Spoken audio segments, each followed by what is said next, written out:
संवत्सराभिमुदान्विता सुतनया गौरी जगन्मातृका यस्तेष्टानुगुणं समस्तविपदो दूरीकृता भक्तगाः वन्दे तं वररामलिङ्गतनयं श्रीविघ्ननाथं सदा ईशादुष्टनिवारणेषु निरता भक्तार्तिनिर्हारिणी यस्यास्तिष्ठतया हि लब्धविभवा निष्किञ्चनाः प्राणिनः मूढान् ज्ञानवतः करोति सततं ध्यास्वप्रसादान्मुदा वन्दे तां परमेश्वरीं भगवतीं ज्ञानप्रदां शारदाम् येनाक्षरसमाम्नायम् अधिगम्य महेश्वरात् कृष्णं व्याकरणं प्रोक्तं तस्मै पाणिनये नमः येन धौता गिरः पुंसां विमलैश्चब्दवारिभिः समश्चाज्ञानजं भिन्नं तस्मै पाणिनये नमः वाक्यकारं वररुचिं भाष्यकारं पतञ्जलिं पाणिनं सूत्रकारं च प्रणतोऽस्मि मुनित्रयम् ॐ नमः पाणि कात्यायन पतञ्जलिभ्यः सिद्धविद्यासम्प्रदायकर्तृभ्यो वंशर्षिभ्यो महद्भ्यो मुनिभ्यो गुरुभ्यः ऐं गोलक एवं हयोच हयवरट लन्न ङमङणनं छभै घटधश्च जबगडधश्च खफ छठ थ घटतौ खपै हल् इति माहेश्वराणि सूत्राणि नत्वा सरस्वतीं देवीं सिद्धां गुण्यां करोम्यहं पाणिनीयप्रवेशाय लघुसिद्धान्तकौमुदीम् अस्त्युत्तरस्यां दिशि देवतात्मा हिमालयो नाम नगाधिराजः पूर्वापरौ वारिनिधिं विगाह्य स्थितः पृथिव्या इव मानदण्डः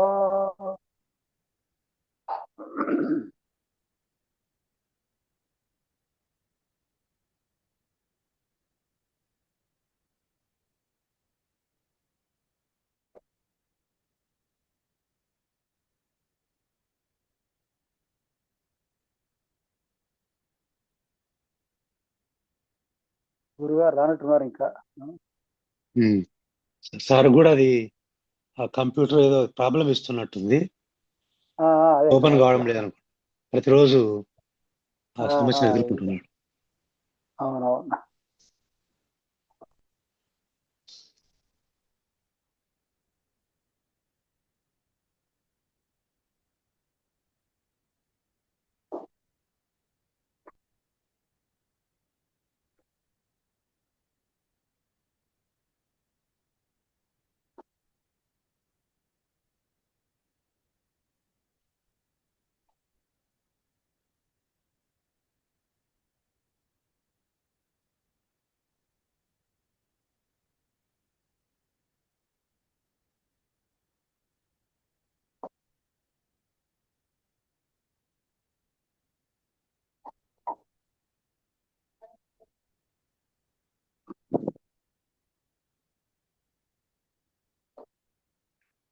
ఇప్పుడు నేను ఆ డైరీ కూడా సాంస్క్రిట్ లో రాస్తున్నా.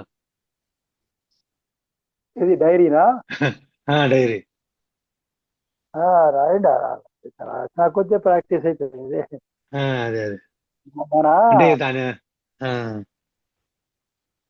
భావాలు ఎట్లా ఉంటే వాటిని సంస్కృతంలో పెట్టుకుంటూ పోతుంటే ప్రాక్టీస్ అవుతుంది. అదే సంస్కృతంలో మేము ఎంఏ చేసినప్పుడు ఆ వ్యాసం ఉండేది. వ్యాసం అసైన్మెంట్ రాసా, నేను అక్కడ ఇచ్చింది కూడా రాసా. నేను వ్యాసాన్ని 2 పేజీలు రాసిన వ్యాసం మొత్తం సంస్కృతం. రోజు చదివేది. ఇప్పటికి కూడా నా దగ్గర బుక్ ఉన్నది. అది మంచి ట్రాన్స్లేషన్ చేసేది సంస్కృతం నుంచి తెలుగు, తెలుగు నుంచి సంస్కృతానికి.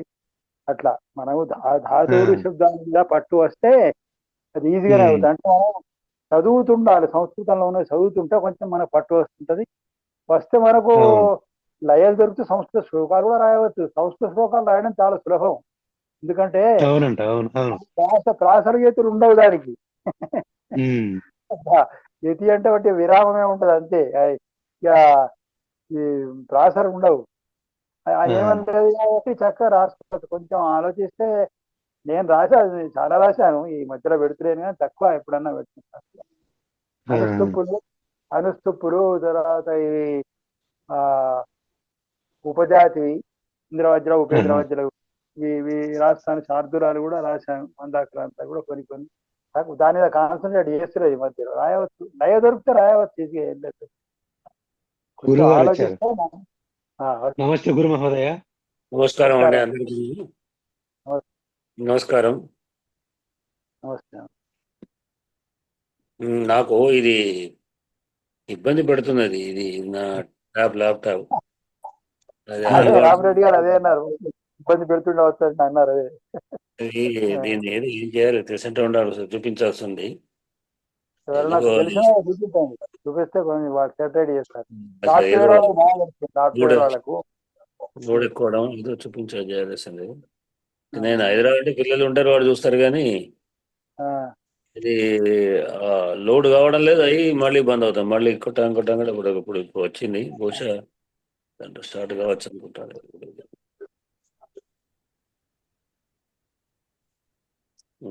అది జూన్ డైరెక్ట్ జూమ్ పోదామన్నా కానీ జూమ్ లో కూడా నాకేమిటో అది కొట్టట్లేదు. దాంట్లో అది జూమ్ ఉంది కానీ డైరెక్ట్ లింక్ కొట్టడం కాకుండా మనం ఈ నెంబర్ కొట్టే చేయడం అంటే అది ఎందుకు వస్తలేదు అసలు. ఇట్లా అప్లికేషన్ కూడా మార్చారండి ఈ మధ్య. అదే బహుశా దాని వల్ల ప్రాబ్లం. మనకు అక్కడ జాయిన్ అనేది కనిపిస్తుంది, జాయిన్ నొక్కితే సరి జూమ్ లో. అది వచ్చిన తర్వాత ఇప్పుడు అది అప్లికేషన్ ఈ మధ్యనే మారింది. జాయిన్ నొక్కేసి మన కోడ్ నెంబర్ కొట్టేస్తుంది 860. ఇప్పుడు మనకు జాయిన్ అయిన తర్వాత అది కరెక్టే, లింక్ కొడితే లింక్ కొట్టకుండా దీంట్లో చేస్తున్నాను. అది ఇప్పుడు రెండింటిలోకి వచ్చారుగా మీరు.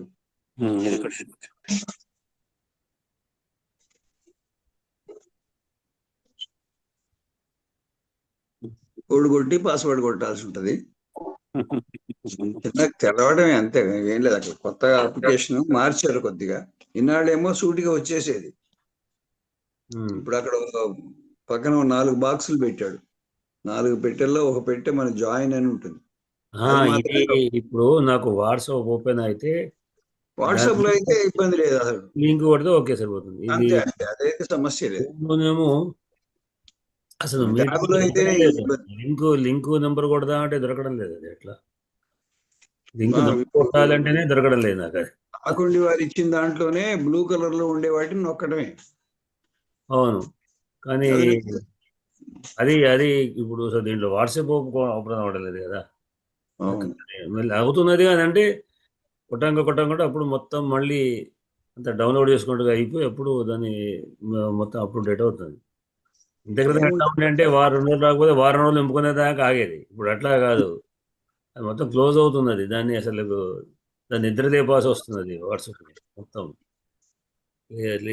వరకు కొట్టంగా ఎప్పుడో కానీ అది వచ్చేసరికి అవుతుంది. ఇప్పుడు డైరెక్ట్ జూమ్ లోంచి పెడదామంటే ఈ లింక్ కొట్టేస్తలేదు దాంట్లో. అదే ఇబ్బంది పడుతుంది మొత్తానికి. అది అంటే మీరు అన్నట్టుగా వాళ్ళు చేసిన ఏదో అప్డేషన్ వల్లనే ఇదేదో నాకు ఇక్కడ ఇబ్బంది పడుతుంది అసలు. అది మార్పు అనేది తెలియట్లేదు.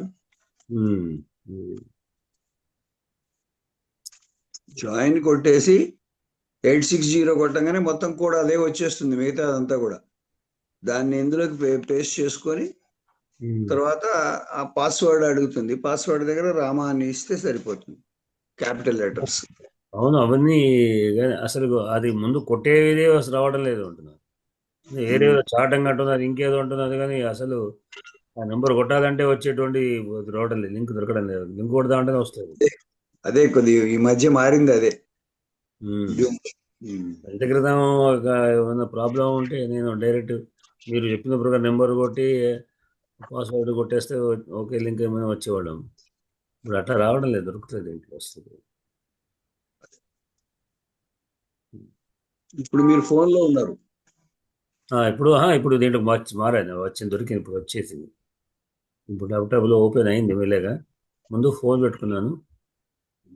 ఫోన్ పెట్టుకుంటే ఏంటంటే నాకు అది కొంచెం అనీజీగా ఉంటుంది అది. అవును.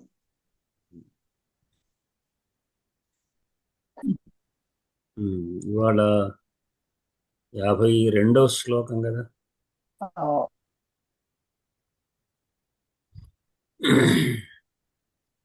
అయాచితారం నహి దేవమద్రిస్సుతాం ప్రతిగ్రాహయితుం శశాక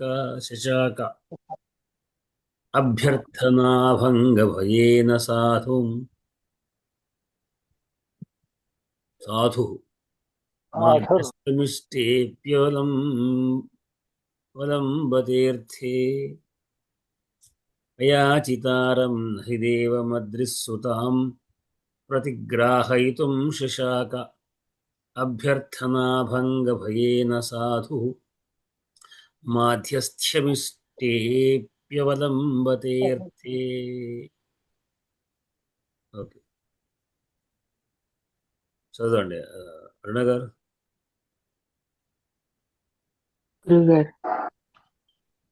అయాచితారం నహి దేవమద్రిస్తుతాం ప్రతిగ్రాహయితుం శశాక అభ్యర్థనాభంగభయేన సాధుర్మాధ్యస్థమిష్టే ప్రబలంబతేర్థే.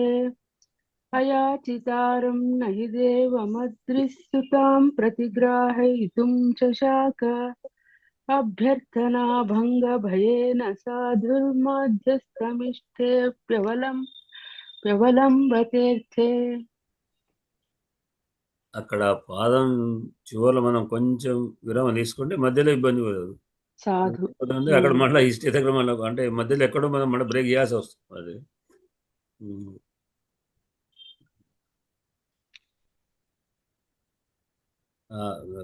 అజయ్ గారు చదవండి. గురుభ్యో నమః. అయాచితారం నహి దేవమద్రిస్తుతాం ప్రతిగ్రాహయితుం శశాక అభ్యర్థనాభంగభయేన సాధుర్మాధ్యస్థమిష్టేప్యవలంబతేర్థే. అయాచితారం నహి దేవమద్రిస్తుతాం ప్రతిగ్రాహయితుం శశాక అభ్యర్థనాభంగభయేన సాధుర్మాధ్యస్థమిష్టేప్యవలంబతేర్థే. అయాచితారం నా హి దేవం అద్రిహి సుతాం ప్రతిగ్రాహయితుం శశాక అభ్యర్థనాభంగభయేన సాధుః మాధ్యస్థం ఇష్టే అపి అవలంబతే అర్థే.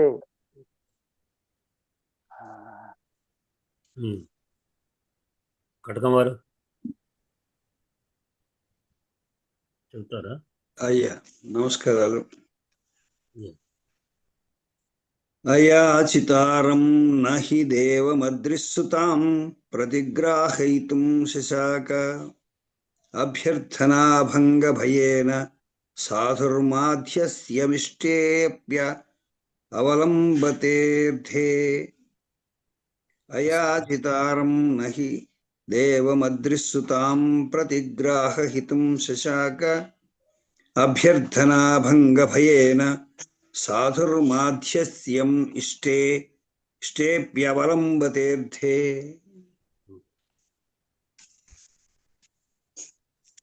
అయాచితారం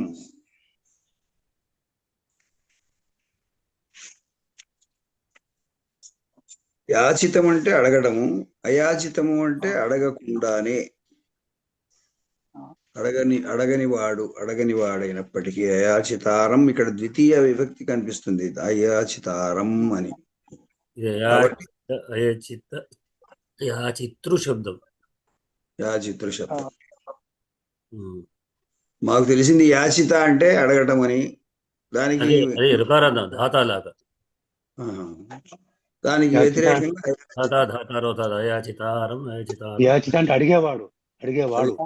అడిగేవాడు. అయాచితారం అంటే అడగనటువంటి, అడగనివాడు. యాచిత అంటే అడిగేవాడు, అయాచిత అంటే అడగనివాడు. యాచిత్ర శబ్దం. నాహి ఉమ్. నాహి అనేటటువంటి రెండు నా కూడా వేరు హి వేరు వేరు నా నాహి నా హి నా నన్ తత్పురుషం నా హి ఇది అవ్యయం. ఉమ్. దేవం నా నా అన్నారు నా కూడా అవే నా కూడా అవ్యయం అంటారా ఇక్కడ నా అనేది అవ్యయం. హి అవే దేవం అంటే దేవుని గూర్చి, దేవం దేవుని గూర్చి. అద్రిస్తుతాం ఇక్కడ దీనికి సాకు ఒత్తెందుకు ఇచ్చారో, అద్రిస్తుతాం అంటే సరిపోతుంది కదా. అద్రిహి విసర్గలు అద్రిహి విసర్గలు అద్రిహి విసర్గ అంటారా. అద్రిస్తుతాం అక్కడ అద్రిహి విసర్గలు విసర్గలు స్థానం సత్వం వచ్చింది. అద్రిస్తుతాం అంటే సరిపోదా అద్రిహి పదం వేరే సుతాం వేరే. అయ్యా అద్రిహి కథవే అద్రేహ సుతాం ఇప్పుడు అన్నప్పుడు అద్రేహ సుతాం ఇక్కడ అద్రిహి వేరే. అద్రిహి స్వసుతాం అన్న తనను అక్కడ అద్రికర్త సుతాం వ్యక్తి. అద్రిహి సుతాం అన్నప్పుడు షష్ఠీ అవుతుంది అర్థ మార్పు. అద్రే సుతాం అనవచ్చు కదా. అద్రే సుతాం అని అనొచ్చు కానీ ఇక్కడ కాదు. ఇక్కడ అర్థం అట్లా కాదు. కర్తకు శశాకకు కర్త అద్రిహి. అదే ఇది అర్థం కానటువంటి అంశం కాబట్టి అద్రిస్తుతాం. అద్రిహి వేరే సుతాం కదా. అద్రిహి అంటే హేమవంతుడు, సుతాం అంటే కూతురు, అది తెలుస్తున్నది. అద్రిస్తుతాం ప్రతిగ్రాహయితుం శశాక. ప్రతిగ్రాహయితుం శశాక. ప్రతిగ్రాహయితుం అంటే వేరే వేరే ప్రతిగ్రహయితం వేరు. శశాకం ప్రతిగ్రాహహితం అన్నప్పుడు ప్రతిగ్రహించడం అంటే స్వీకరించడం, స్వీకరింపచేయుటకు.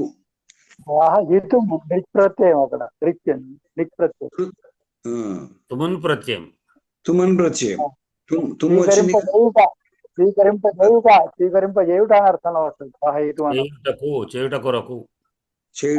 ప్రతిగ్రాహహితం శశాక.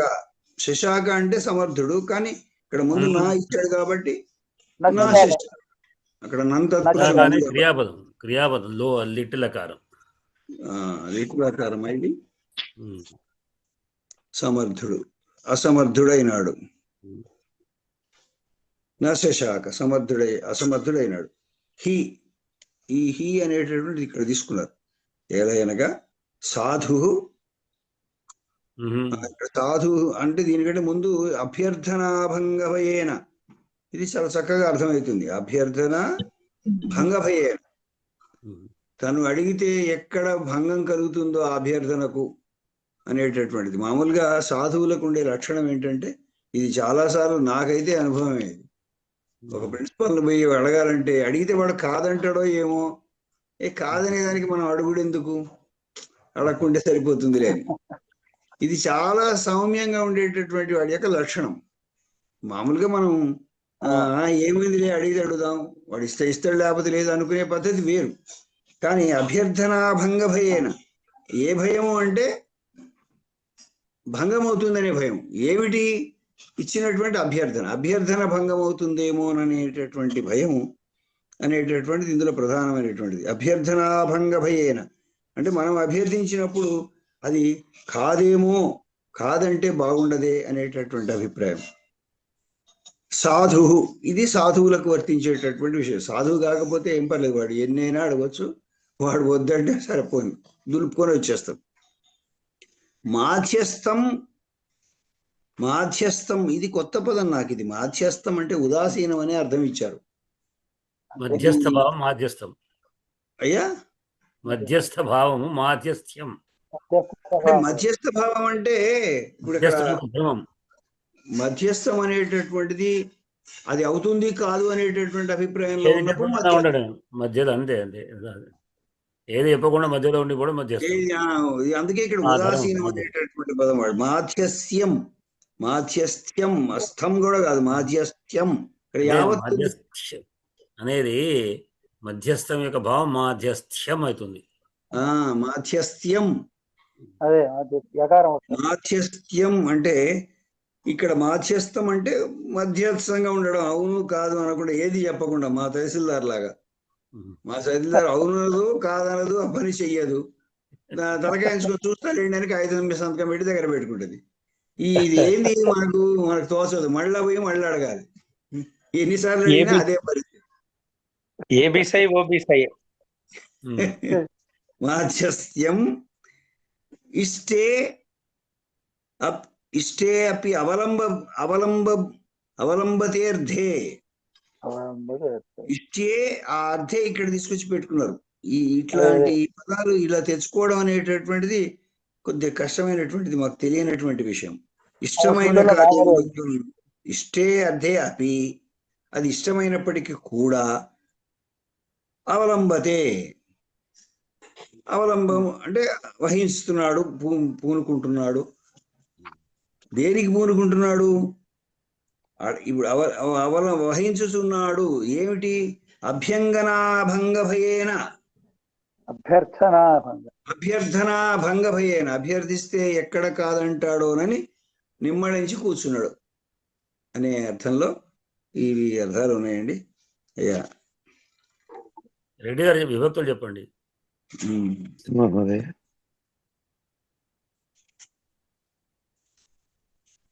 అయాచితారం శ్లోకం చదవండి. శ్లోకం ఒక 2 సార్లు చదివితే. అయాచితారం నహి దేవమద్రిః సుతాం ప్రతిగ్రాహయితుం శశాక అభ్యర్థనాభంగ భయేన సాధుః అవలంబతేర్థే.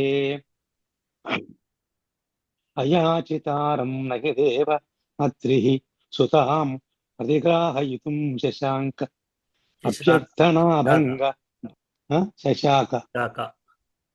శశాక అభ్యర్థనాభంగ భయేన సాధుర్మాధ్యస్థ్య నిష్టేప్యవలంబతే అర్థే. అయాచితారం మహోదయ అకారాంత పుల్లింగ అయాచితార శబ్దస్య ద్వితీయా విభక్తి ఏకవచన పదం. అయాచితారం, అయాచితారౌ, అయాచితారాం. నా అవ్యయము ఏం శబ్దం చెప్పారు మహోదయ? అయాచితృ శబ్దం. అయాచితార అకారాంత కదా, అయాచితార. అయాచిత్రు అన్నప్పుడు రుకారాంతనే అయితే అక్కడ ఏమన్నా అయాచితృ శబ్దం, ధాతారం ధాతృ అట్లా. గ్రంథంలో అకారం అనే ఇచ్చారండి. ఏమని ఇచ్చారు? అయాచితారా అని ఇచ్చారండి, దానికి అకారం. రుకారాంత రాస్తాం మహోదయ. రుకారాంత పుల్లింగ. ఇక్కడ చెప్పేటప్పుడు కూడా మహోదయ అయాచి ఏమన్నా తెలియడం లేదు. యాచిత నభవతి యాచిత, యాచితుడు అంటాం కదా, అంటాము. మనము రుకారాంత అన్నాం కదా, రుకారాంత అనేది రుకారాంత పదంగా వచ్చినటువంటి మనం పితృలు అంటాము. ఇక్కడ ఈ అయాచితార ధాతు సిద్ధం లాగా ధాతారో ధాతార ధాతారం, ఓకే, ధాతారం ధాతార ధాతృన్ అట్లా. పితృశబ్దం అయితే ఉత్తరం అవుతుంది, హ్రస్వం అవుతుంది. అవును, ఇక్కడ మనము ఇది మనము ఏమంటాం, శబ్దము లేక ప్రాతిపదికము ఈ అయాచితారంకు ఏమని చెప్పాలి? అయాచితృ శబ్దం. అయాచితృ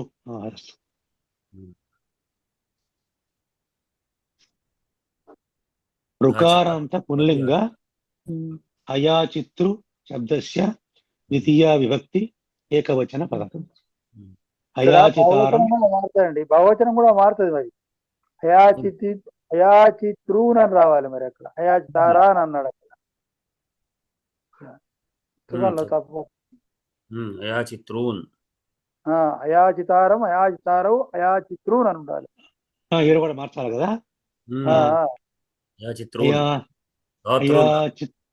అయాచిత్రూన్ కదా, అయాచిత్రూన్ ఉండాలి. ఆధారం ధాతారు ధాతృన్ అన్నది. అవును అవును. ఆ. నా అవ్యయము, హి కూడా అవ్యయం. దేవం అకారాంత పుల్లింగ దేవా శబ్దస్య ద్వితీయ విభక్తి ఏకవచన పదం. దేవం దేవౌ దేవాన్. అద్రిహి ఇకారాంత పుల్లింగ అద్రి శబ్దస్య ప్రథమా విభక్తి ఏకవచన పదం. అద్రిహి అద్రీ అద్రయః. సుతాం ఇక్కడ ఆకారాంత. ఈ పుస్తకంలో చూసారా, మహోదయ. ఈ పుస్తకంలో సమాసాల్లో ఏం చెప్పి సమాసాల్లో చూసారా యాచితారం? నా చూడలేదు. నా యాచిత యాచిత. అన్నాడు. నా అవును. యాచిత అన్నాడు. యాచితారః లేదు. యాచిత అన్న. యాచిత అనే రుకారం శబ్దం యాచిత అవుతుంది కదా. యాచిత యాచితారో యాచితార యాచిత. యాచితారు యాచిత్రూన్ అట్లా. అవును. అవును అవును. ఇక్కడ ఇది కరెక్ట్, సమాసం కరెక్ట్ ఇచ్చాడు. కరెక్ట్. అవును అవును. అక్కడికి వచ్చేసరికి తప్పబడింది యాచితారు. సుతాం ఆకారాంత స్త్రీలింగ సుతా శబ్దస్య ద్వితీయ విభక్తి ఏకవచన పదం. సుతాం సుతే సుతాః. ప్రతిగ్రాహయుతం. దాంట్లో ఉన్న పదాలు ప్రతి అనేది ఆ ముందు వచ్చేదాన్ని ఏదంటారు మహోదయ? ఉపసర్గ. ఉపసర్గ. గ్రాహ్ అనేది క్రియాపదం ధాతువు. నిచ్చి తుమునంతము. గ్రాహయితు అది కూడా నిజంతం ఉంటుంది. ఇది నిజంత ధాతువు మీద తుమన్ ప్రత్యయం. అంటే గ్రాహయతి అనే గ్రహింపజేయుచున్నాడు. ఓకే. నిజంత ధాతువు ఇంపు అని అర్థం పాఠయతి. పాఠయతి అంటే గ్రహీతుం అని వస్తుంది. సుమన్నార్థకము అవ్యయం. గ్రహింపజేయుటకు. గ్రహించుటకు వేరు, గ్రహింపజేయుటకు వేరు.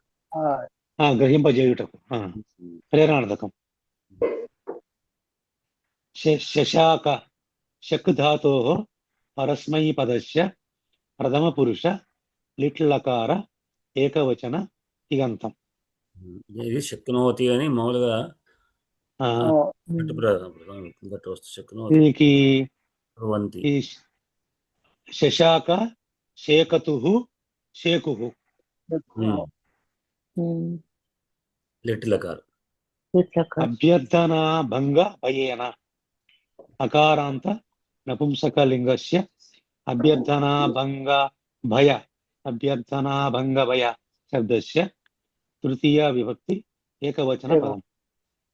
భయేన భయాభ్యాం భయేభ్యః. సాధు భయేన భయాభ్యాం భయైః. భయైః మహోదయ. తృతీయ కదా ఇది రామశబ్దం లెక్కనా? రామైః. భయేన భయాభ్యాం భయైః. సాధు ఉకారాంత పుల్లింగ సాధు శబ్దస్య ప్రథమా విభక్తి ఏకవచన పదం. సాధు సాధు సాధవః. మాధ్యస్థ్యం అకారాంత నపుంసకలింగ మాధ్యస్థ్య శబ్దస్య ద్వితీయ విభక్తి ఏకవచన పదం. మాధ్యస్థ్యం మాధ్యస్థ్యే మాధ్యస్థ్యాని. ఇష్టే అకారాంత నపుంసకలింగ ఇష్ట శబ్దస్య సప్తమీ విభక్తి ఏకవచన పదం. ఇష్టే ఇష్టయోః ఇష్టేషు. అపి అవ్యయం. అవలంబతే ఆత్మనేపద లట్ లకార ప్రథమ పురుష ఏకవచన క్రియా. అర్ధే అకారాంత నపుంసకలింగ అర్ధ శబ్దస్య సప్తమీ ఏకవచన పదం. అర్ధే అర్ధయోః అర్ధేషు. దీంట్లో మనకు క్రియాపద ఏమొస్తున్నాయి? శాఖ ఒకటి, అవలంబతే ఒకటి, రెండు ఉన్నాయి. అంటే అదొక వాక్యం, ఇదొక రెండు వాక్యాలు అన్నమాట. రెండు క్రియాపదాలు అంటే రెండు వాక్యాలు. రెండు వాక్యాలకు పూర్వార్ధంలో ఒకటి ఉంది, ఉత్తరార్ధంలో ఒకటి ఉంది. కనుక ఉత్తరార్ధంలో అవలంబతే తీసుకుంటే అలా అవలంబించుతున్నాడు అని, అవలంబించడం అంటే ఇక్కడ వహించుతున్నాడని అర్థంగా చేస్తున్నాడు. దేని అవలంబిస్తున్నాడు అంటే ఉదాసి ఉదా ఆద్య అదే మాధ్యస్థ్యం. మాధ్యస్థమి మాది ఎవరు మాధ్యస్థ్యం. ఎవరు అవలంబతే కహ అద్రి సాధు రెండో పదార్థం. ఇక్కడ సాధు రెండో వాక్యం, ఈ వాక్యం వేరే ఆ వాక్యం వేరే కనుక ఈ వాక్యంలో సాధువు సాధువు సాధువు అంటే సత్పురుషుడు. సాధు సత్పురుషుడు అవలంబిస్తున్నాడు. దేనిని అవలంబిస్తున్నాడు? దేనిని అంటే మాధ్యస్థ్యం, మధ్యస్థమి మాధ్యస్థ భావాన్ని. మాధ్యస్థం అనే మధ్యం యొక్క స్థితిని మాధ్యస్థం, మధ్యలో ఉండడం అంటే ఇటు అటు సంబంధం లేకుండా మధ్యలో ఉండటం, ఒకే వైపు ఉండకుండా, అంటే ఏది చెప్పకపోవడం అనమాట. లేకుండా రెండు రకాలుగా రెండింటినీ కూడా గ్రహించడం అనే విధంలో ఉదాసీన అనుగ్రహం చెప్పుకున్నాను. ఉదాసీనత్వాన్ని వస్తాడు. ఎందుకు అంటే దేని అంటే అభ్యర్థనా భయేన, అభ్యర్థన భంగ భయేన, అభ్యర్థన భంగ భయం. అభ్యర్థన అంటే ప్రార్థన ఎదురు తిరిగి వచ్చే ప్రార్థనను భంగం కలుగుతుంది అనేటువంటి భయంతో, భయ కారణం చేత మాధ్యస్థం అవలంబతి. అంటే ఎట్లా ఉండి అంటే నిజానికి ఇష్టే అపి అర్థే అర్థము అర్థే ఇది సప్తమి భక్తి కానీ సతి సప్తమి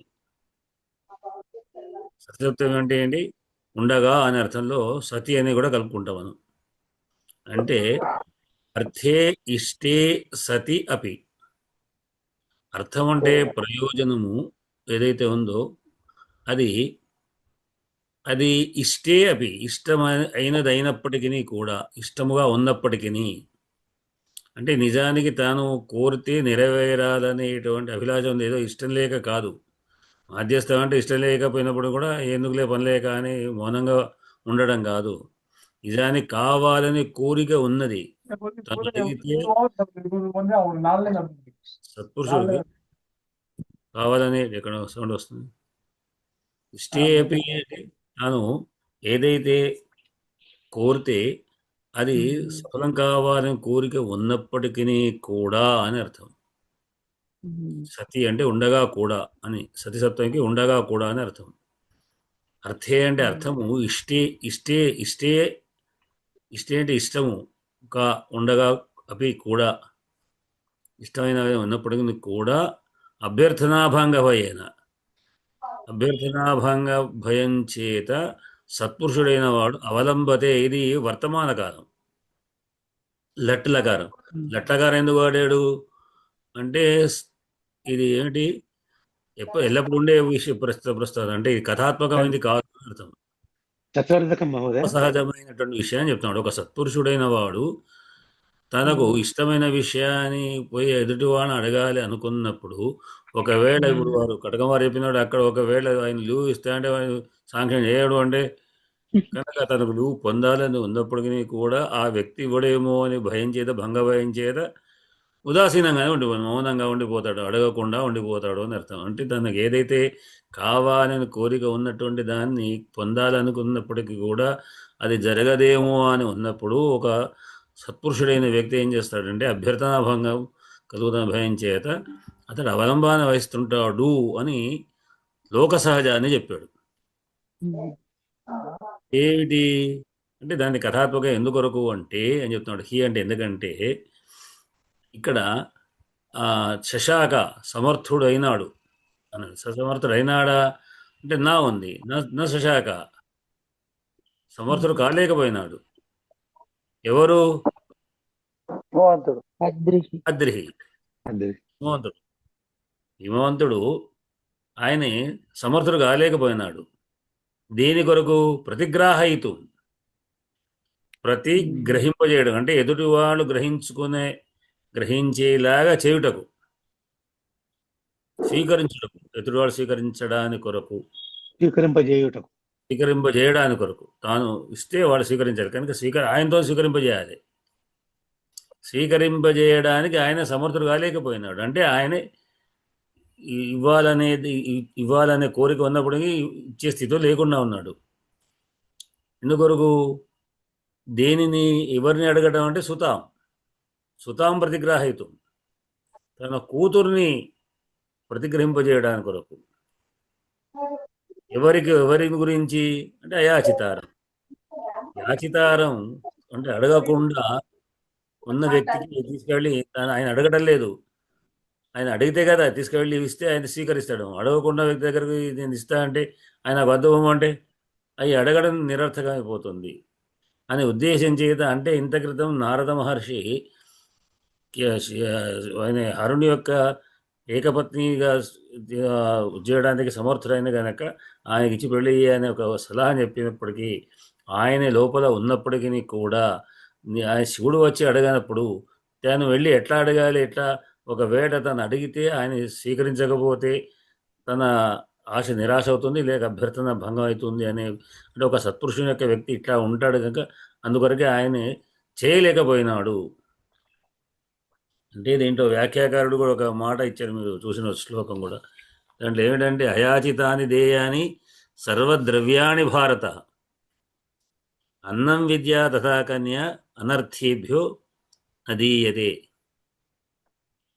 అంటే ఏదైనా ఇవ్వచ్చు. అయాచితాని దేయాని అడగకుండా అయాచితములు అంటే యాచితములు కానటువంటి అయాచితములు, అడగనటువంటి వాటిని ఎవరికైనా ఏమంటే అది ఇంట్లోనే వస్తు కావచ్చు దానం చేయవచ్చు. కానీ అన్నం ఊరికే వానికి ఇష్టం లేని వ్యక్తికి తీసుకుపోయి పెట్టకూడదు. విద్య కూడా ఉత్సాహం లేనటువంటి వ్యక్తి తను వచ్చి గురువుని ప్రార్థించాలి. అయ్యా నాకు విద్య చెప్పు అంటే చెప్పాలి, కానీ దొరకబట్టి నేను మీకు చెప్తాను అని చెప్తే ఇష్టం లేనటువంటి వాడు పని లేక పడుతుంటాడు. చెప్తుంటారు కదా, దొరకబట్టి నావాలు పూస్తే గొడవకు అయితే దులిపేసుకున్నాడు అన్నట్టుగా ఒకటి బలవంత వైష్ణవత్వం బతికి రాదు అని. భక్తి వాళ్ళలో ఉండాలి, వాడు చేయాలి. కానీ నేను తీసుకొచ్చి నేను చేస్తాను నామాలు చూసి కూకుంటే వాడే నొక్కుతుండు అంటే భక్తే లేదు. కనుక అట్లానే విద్య కూడా దొరకబట్టి చెప్పడం కాదు, వానికి ఉత్సాహం ఉండాలి, శిష్యత్వం ఉండాలి. అట్లానే కన్యను కూడా అర్థించాలి. అంటే కన్యను అర్థించేనే ఇవ్వన్నాడు. అంటే మనం అంటే ఇప్పుడు మనం జనరల్గా అమ్మాయి ఉన్నటువంటి వాళ్ళే వెతుక్కుంటున్నారు కానీ, అంటే ఇప్పుడు పరిస్థితి ఇంకా మారింది అనుకోండి, మామూలు కూడా అబ్బాయిలు వెతుకుతున్నారు. కానీ పూర్వంలో అంటే ఈ విధంగా కొంతకాలం క్రితం వరకు కన్యను అర్థించేవాళ్ళు. అర్థించడం కూడా కాదు, అసలు కన్యను వెళ్ళి అంటే ఇప్పుడు పరిస్థితి శుల్కం ముచ్చట వేరు. శుల్కం అంటేనేమో తర్వాత ఇవ్వడం డిమాండ్ ఉంటాయి కదా మహోదయ. డిమాండ్ నిజమే. కన్యా శుల్క సమయం అయినా కూడా, కన్యా వరదక్షిణ అయినా కూడా తర్వాత అది నిర్ణయం అయినాక ముచ్చట. అంటే వెళ్ళి అడగాలి అంటే అందుకొరకే పెళ్లి చూపులు అమ్మాయి ఇంట్లో జరుగుతుంటాయి. అంటే అక్కడికి వెళ్ళి చూసి ఆమె నాకు అంగీకరణ చెప్పి వాళ్ళు అడిగే విధంగా అట్లా పెళ్లి కూడా అమ్మాయి ఇంట్లో జరుగుతుంది. అంటే యాచి వెళుతూ ఉంటే అప్పుడు కన్య కొరకు నాకు అది చెప్తుంటారు స్నాతకోత్సవం అనేటువంటిది. స్నాతకోత్సవం ఏం చేస్తారు అంటే ఇక మొత్తం చదువు అంతా అయిపోయిన తర్వాత ఇంకా నాకెవరు పిల్ల ఇవ్వడం లేదు, నేను కాశీకి వెళ్ళి సన్యాసం స్వీకరిస్తాను అని కాశీకి వెళ్తాడు. అహం కాశీం గమిష్యామి తత్రైవ నివసామ్యహం అంటూ ఇంకా కాశీకి వెళ్ళిపోవడం అంటే ఇంకా అమ్మాయిని ఎవరిస్తలేరు అని అమ్మాయి కొరకు వెతుకుతుంటే అప్పుడు ఆ బావమరితో లేకుండా మామూలు కనబడి నాయన ఎక్కడికి వెళ్తాం అంటే మరి అప్పుడు కాశీకి ఎందుకు వెళ్తాం, మా అమ్మాయి తీసుకుంటావా అంటే సరే అని అప్పుడు వచ్చి చేసుకోవడం అనే విధానంగా ఒకటి ఉన్నది. అంటే అర్థించాలి, అర్థించే వ్యక్తికి ఇవ్వాలి, కానీ అర్థించినటువంటి వాడికి ఇవ్వకూడదు అనేటువంటి వాటిని అదేదో ధర్మశాస్త్రం చెప్తుంది. అట్లా కనుక ఆయన కన్యను అడగాలి. ఇది మనకు వట సావిత్రి కథలో కూడా వస్తుంది. ఆయన సావిత్రి తండ్రి ఆయన అనుకుంటాడు, ఇంత వయసు వచ్చినప్పుడు ఎవరు కూడా నా కన్యను అర్థించడం లేదు, అందుకొరకని నువ్వే వెళ్ళి ఎక్కడైనా వరుడు అన్వేషించు, ఎవరైనా మంచి వరుడు ఉంటే చెప్పు, అటువంటి వ్యక్తికి నేను ఇస్తాను, వరుణ్ణి నిర్ణయం చేసుకోవాలి అన్నట్టుగా అడగాలి అనేటువంటిది. అడగడం అనే విధానంలో కనుక ఎవరు మరి శివుని దగ్గరికి వెళ్ళి అడిగితే ఆయన గొప్ప ఈశ్వరుడు, ప్రపంచానికి జగద్గురు అయినటువంటి ఆయనే ఈ నా అమ్మాయిని చేసుకుంటాడో చేసుకోడో అనే భయం చేత ఆయన అడగలేదు. ఎందుకొరకు అంటే సత్పురుషులు ఈ విధంగా ఉంటారు కదా, అంటే ఒక సాధు సజ్జనులైనటువంటి ప్రవర్తన ఎట్లా ఉంటుంది కదా అని ఒక అర్థాంతర న్యాస అలంకారంలో ఆయన ఈ విధంగా చెప్పాడు. అది శ్లోకంలోని భావం. అయాచితారం హైదేవమద్రిస్సుతాం ప్రతిగ్రాహయితుం శశాక అభ్యర్థనాభంగభయేన సాధు మాధ్యస్థమిష్టేప్యవలంబతేర్థ్యే అనేటువంటిది శ్లోకం. శ్రీదేవి గారు చదవండి ఒకసారి, మీరు మధ్యలో వచ్చారు, చదవండి. అయ్యా నమస్కారం అండి, ఇవాళ లేట్ ఆలస్యమైంది. శ్లోకం చదవండి. అస్మద్గురుభ్యో నమః. అయాచితారం నహి దేవమద్రిః సుతాం ప్రతిగ్రాహయితుం శశాక అభ్యర్థనాభంగభయేన సాధుః మాధ్యస్థమిశ్చేప్య అపలవ్య అప్యవలంబతేర్థే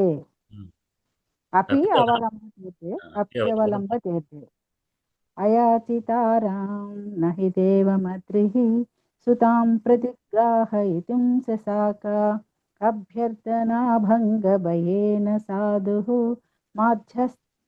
మాధ్యస్థ్యమిశ్చేప్యవలంబతేర్థే. సందులు చెప్పగలుగుతారా ఎక్కడ ఉన్నాయో? శాంతులా చెప్పగలనా? అభ్యర్థనాం అభంగభయేన, ఇది ఒకటే, అభ్యర్థనాభంగభయేన సాధు. అభ్యర్థనాం అభంగభయేన. అద్రిసుతాం, అద్రిహి సుతాం ఒకటి చెప్పచ్చేమో. అద్రిహి అక్కడ విసర్గ పెట్టాం కదా, అద్రిహి సుతాం అన్నాం, అద్రి సుతాం అనొచ్చు అనిపిస్తోంది. తర్వాత అభ్యంగ అదొకటి కనిపిస్తుంది నాకు. అభి అర్థన వస్తుంది. అభి అర్థన, అభ్యర్థన యనాదేశం వస్తుంది.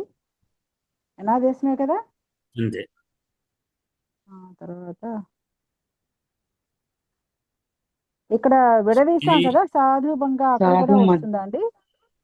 ప్రతిగ్రాహితం శశాక అభ్యర్థనాం అభంగ భయేన సాధుః సాధుః మాధ్యస్థ్యమి ఇష్టే, మాధ్యస్థ్యం ఇష్టే, సాధుః మాధ్యస్థ్యమిష్టేః, మాధ్యస్థ్యం ఇష్టేః. స్టే అపి అవలంబతే అర్థే, అవలంబితం అర్థే. అవలంబితం అనేదేమో పూర్వరూప సంధి అంటే. ఓకే. అపి అవలంబతే, అపి అవలంబతే అవలంబతే యణాదేశంది. అపి ప్లస్ అవలంబతే అప్యవలంబతే. విసర్గలేవు, అపి అంతే. అపియేనా? అవలంబతే, అవలంబతే ప్లస్ అర్థే మళ్ళీ. అవలంబతే ప్లస్ అర్థే, అవలంబితార్థే, అవలంబితేర్థే అన్నారు. పూర్వరూప సంధి. పూర్వరూప సంధి ఇవే తెలిసే, అంటే నేను వెనకాల ఉన్న చోటల ఏదో ఊరికే అలా గాల్లో చెప్పేసా. అంతే అంతే అదే అట్లా చెప్పాలి,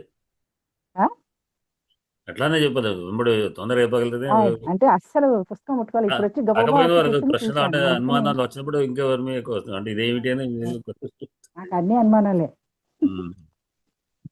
అప్పుడు పుస్తకంలోనే ఉంటాయి, పుస్తకంకి ఎక్కయి. ఇంకా చూడలేదబ్బా, అందుకే కదా తప్పులు చెప్పడం. చూస్తే రైటే చెప్తాం. తడబడ్డామంటే చూడకుండా చెప్పామని అర్థం చేసుకోవాలబ్బా. చితారం నహి దేవమద్రి సుత అద్రిసుతాం మద్రిసుతాం ప్రతిగ్రాహయితుం శశాక అంతే. అద్రిసుత కదా ఆమె. అభ్యర్థనాభంగ భయేన సాధుర్ మాధ్యస్థమిష్టేష్టే రెండోది స్టే తీర్థే.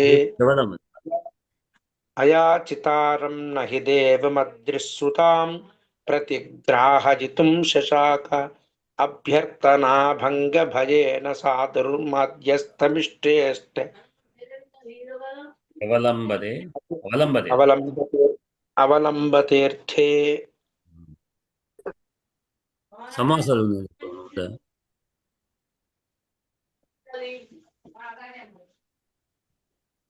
రాజయ్య గారు ఓవర్ టు అవధాని.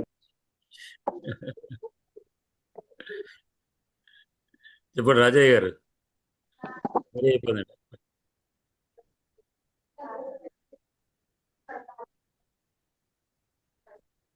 రాజయ్య గారు వినపడుతుందా? సమాసాలు చెప్పండి. సమాసాలు చెప్పుకుంటారా? సందులు చెప్పారండి. సందులు చెప్పాడు అయిపోయింది అడగకుండా.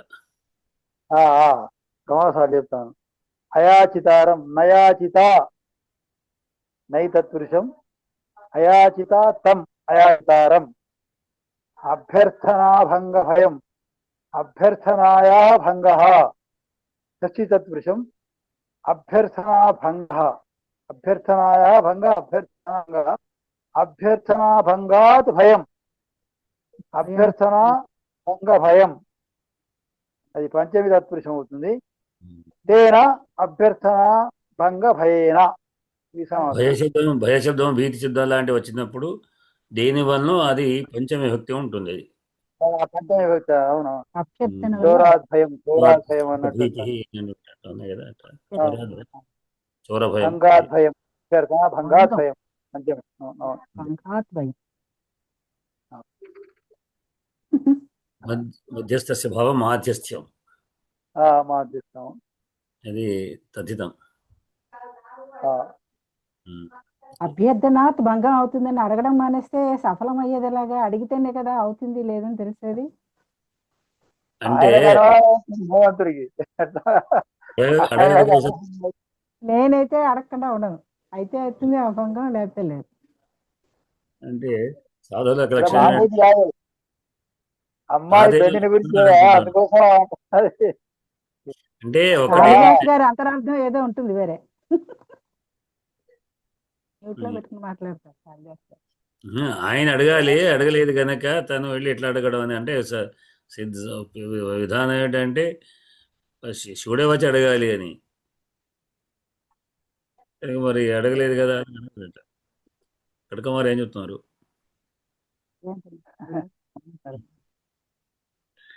అయ్యా నమస్కారాలు అయ్యా. ఇక్కడ కాళిదాస్ గారు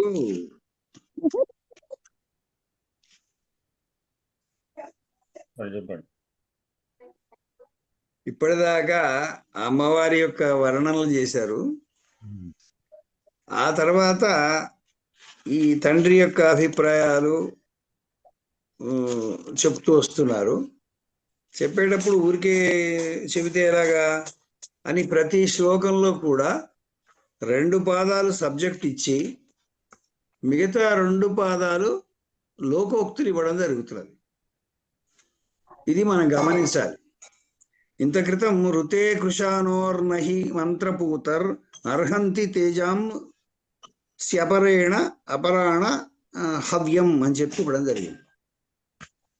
మంత్రపూతమైనటువంటి హవ్యము అగ్నికి మాత్రమే ఇవ్వాలి తప్ప అది వేరే రకంగా ఇవ్వడానికి వీల్లేదు అనేటటువంటి, ఎట్లయితే ఇంత క్రితం 51వ శ్లోకంలో రెండవ పాదం 3-4 పాదాల్లో ఇచ్చినటువంటి ఋతే కృషానోర్ నహిమంత్రభూతం అర్హంతి తేజాంస్యపరాణి హవ్యం అని ఎట్లయితే లోకోక్తి ఇవ్వడం జరిగిందో ఇక్కడ కూడా అలాంటి లోకోక్తే ఇవ్వడం జరిగింది. ఏమిటది? అభ్యర్థనాభంగ భయేన సాధు. ఇందాక నేనైతే అడుగుతా అంటే వాళ్ళు అసాధువులు అన్నట్టు, సాధువులు కారన్నట్టు. సాధు యొక్క లక్షణం ఏంటంటే ఏదన్నా అడగాలి అంటే అభ్యర్థనాభంగ భయేన సాధుర్మాధ్యస్థ్యం ఇష్టే అపి అవలంబతే అర్థే అనేది ఇది ఒక లోకోక్తి. అంటే ఆయన ఎంత చక్కగా ఎంతో మంది శతకాలు రాసే వాళ్లకు ఆయన ఒక వేశాడు అనమాట, విత్తనాలు వేశాడు. వీటిని తీసుకొని శతకాలు రాసుకోవచ్చు. తర్వాత భర్తృహరి రాసిన, తర్వాత ఏనుగు లక్ష్మణ కవి రాసిన, భాస్కర శతకం రాసిన, మరి ఏది రాసినా ఇవే ప్రధానమైనటువంటి కాళిదాసు చెప్పినటువంటి శ్లోకంలోని 3-4 పాదాల్లో ఉన్నటువంటి లోకోక్తులను వాళ్ళు సంస్కృతంలో కావచ్చు, తెలుగులో కావచ్చు ట్రాన్స్లేట్ చేసుకోవాలి. కాబట్టి ఇక్కడ అది అందులో ప్రధానమైనటువంటిది నాకు కనబడ్డది. అయాచితారాం నహి దేవం అదృశ్యుతాం ప్రతిగ్రాహితం శశాక.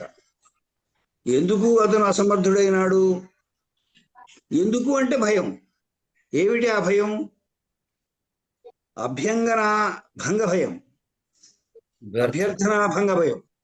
అభ్యర్థనా భంగ భయం అడిగితే ఎక్కడ కాదంటాడు. ఎందుకంటే ఈమె పుట్టిందే ఆయన కోసం, కాబట్టి ఖచ్చితంగా ఆయన్ని చేరాలి. ఎలా చేరాలి?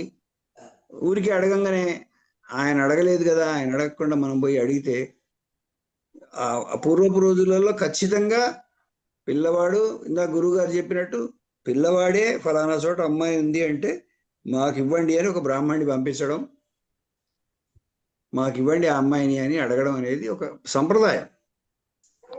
అది మగ పిల్లవాడే అడగడం అనేది సంప్రదాయం. పూర్వం స్వయంవరం కూడా అట్లా జరిగేది. వరులంతా కూర్చుంటే అమ్మాయి వచ్చి విడద పొలమాల వేసేది. అది ఒక అంటే అబ్బాయే అడగాలి. వాళ్ళంతా అదే అప్లికెంట్స్. వాళ్ళంతా అప్లికెంట్స్. వాళ్ళు వచ్చి కూర్చున్నారు, దాంట్లో సెలెక్షన్ అమ్మాయి చేస్తుంది. సెలక్షన్ అమ్మాయి చేస్తుంది. కాబట్టి అది ఆ సంప్రదాయంలో శివుడు ఒక్కడే ఉంటాడు. కాబట్టి ఇక్కడ ఆయన దేవం అన్నాడు, దేవశబ్దం ఆయనకు వాడాడు. దేవం అంటే ఆయనే దేవుడు. అలాంటి దేవుడే వచ్చి అడగాలి అనేటటువంటి దాంతో అడిగితే ఎక్కడ తను పోయి అడిగితే ఎక్కడ కాదంటాడు అనేటటువంటి దాన్ని అక్కడ ఆయన మాధ్యస్థ్యంగా ఉండడం అనేది, ఉదాసీనంగా ఉండడం అనేది జరిగింది అని చాలా చక్కగా ఒక అభ్యర్థనాభంగ భయేన సాధుర్మాధ్యస్థ్యం ఇష్టే అపి అవలంబతేర్థే అనేది మనం ప్రధానంగా తీసుకోవాలి. ఇక్కడ ఆయన అడిగాడా అడగలేదా అది తర్వాత మాట. ఈ లోకోక్తిని చెప్పడం కోసమే కాళిదాసు గారు ఈ శ్లోకాన్ని చెప్పాడు. నమస్కారం. అరుణ గారు చదవండి శ్లోకం చదవండి.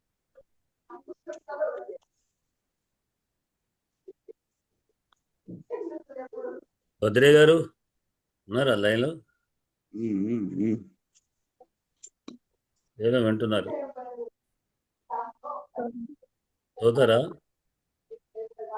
సార్ ఉన్నాను, డిస్టర్బ్ అవుతుందని చదివే స్థితిలో ఉంటే చదవండి. చదువుతాను సార్. ఇది ఛార్జింగ్ కూడా లేదు, దీనికి పెట్టి ఇచ్చాను. చదువుతాను గురువు గారు. చదవండి. అయాచితారం నహి దేవమద్రిః సుతాం ప్రతిగ్రాహయితుం శశాక అభ్యర్థనాభంగ భయేన సాధుః మాధ్యస్థమిష్ఠేప్యవలంబతేర్థే. చూడండి భద్రయ్య గారు. సార్ అయాచితారం నహి దేవమద్రిః సుతాం ప్రతిగ్రాహయితుం శశాక అభ్యర్థనాభంగ భయేన సాధుః మాధ్యస్థమిష్ఠేప్యవలంబతే. అయాచితారం నహి దేవమద్రిః సుతాం ప్రతిగ్రాహయితుం శశాక అభ్యర్థనాభంగ భయేన సాధుర్మాధ్యస్థమిష్ఠేప్యవలంబతే. తాడికొండవారు పుస్తకం చూడకుండా తాడికొండవారు చదువుతారు. ఇప్పుడు ఆయన కనబడితే పుస్తకం చూస్తాడు కదా, ముందు తనే కనబడతాడు. అంటే ఇన్నిసార్లు విన్నారు కదా, బహుసంథాగ్రాహి కదా. అవును, ఇప్పుడు మీకు పుస్తకం ముందు చూస్తాడో మీకు ఎట్లా తెలుసు? అయాచితారం నహి దేవమద్రిః ప్రతిగ్రాహయితుం శశాక అభ్యర్థనాభంగ భయేన సాధుర్ మాధ్యస్థమిష్టే ఈ స్టే దగ్గర ఆగిపోతుంది. మాధ్యస్థమిష్టేష్టవలంబతీర్థే. ఫోన్ లో 2 సార్లు ఇష్టే పడింది, అది చూసి చదవకు నాయన. అది ఎక్కడ వస్తుంది. అయాచితారం నహి దేవమద్రిః సుతాం ప్రతిగ్రాహయితుం శశాక అభ్యర్థనాభంగ భజేన సాధుర్మాద్యస్తమిష్టే యబలంబతీర్థే మాధ్యస్థ్యం ఇష్టే ప్యవలంబతీర్థే అవలంబతే అర్థే అవలంబతీర్థే. తీర్థే. రెడ్డి గారు చదవండి.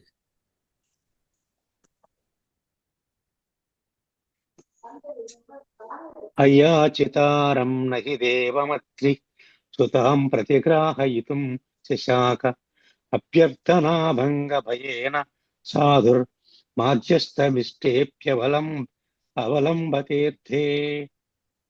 అయాచితారం నహి దేవమత్ సుతాం ప్రతిగ్రాహయితుం శశాక అభ్యర్థనాభంగ భయేన సాధు మాధ్యస్థ్యమిష్ట్యే అప్యవలంబతేర్తే. రాజీవ్ గారు చదవమంటారా? చదవండి. అయాచితారం నహి దేవమద్దిస్తుతాం ప్రతిగ్రాహయితుం శశాకా అభ్యర్థనాభంగ భయేన సాధుర్ మాధ్యస్థమిష్టేప్యవలంబతేర్థే. అయాచితారం నహి దేవమద్దిస్తుతాం ప్రతిగ్రాహయితుం శశాకా అభ్యర్థనాభంగ భయేన సాధుర్ మాధ్యస్థమిష్టేప్యవలంబతేర్థే. ఇదే గారు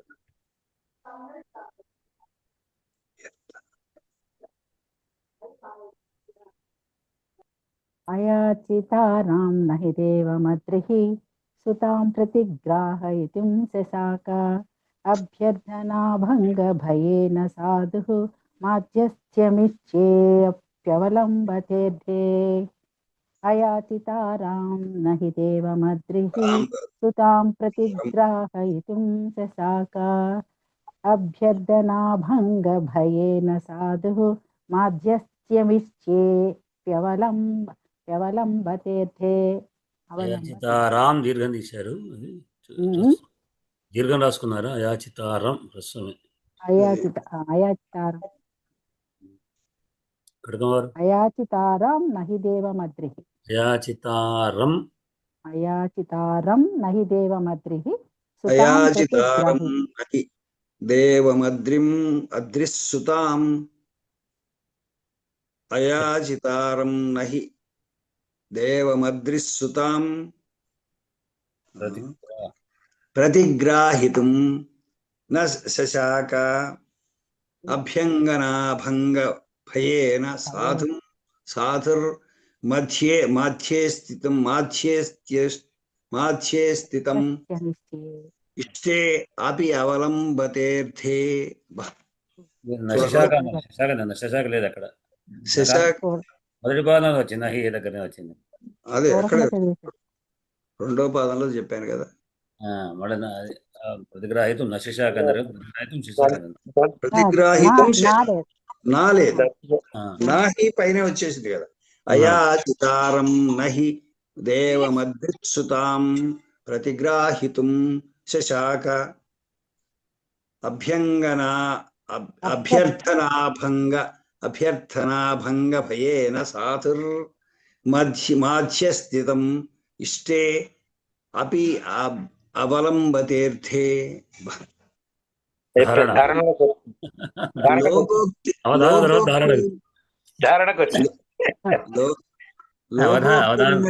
శ్లోకాలను ఇలా పట్టించాలని ఉద్దేశం. లోకోక్తి లక్షణాలు వచ్చేసాయి. సరేనండి, వాడికి ఆపేద్దాం.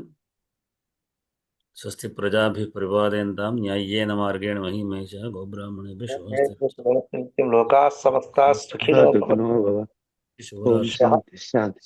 భవంతు. కాకుండా వారు కూడా ధన్యవాదాలు, నమస్కారాలు. ధన్యవాదాలు గురు మహోదయ. కాకుండా వారు ఆబ్సెంట్ ఇవాళ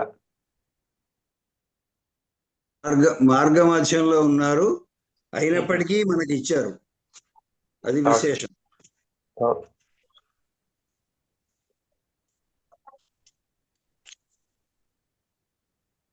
అయ్యా నరసింహం గారు తీసేయండి అయ్యా.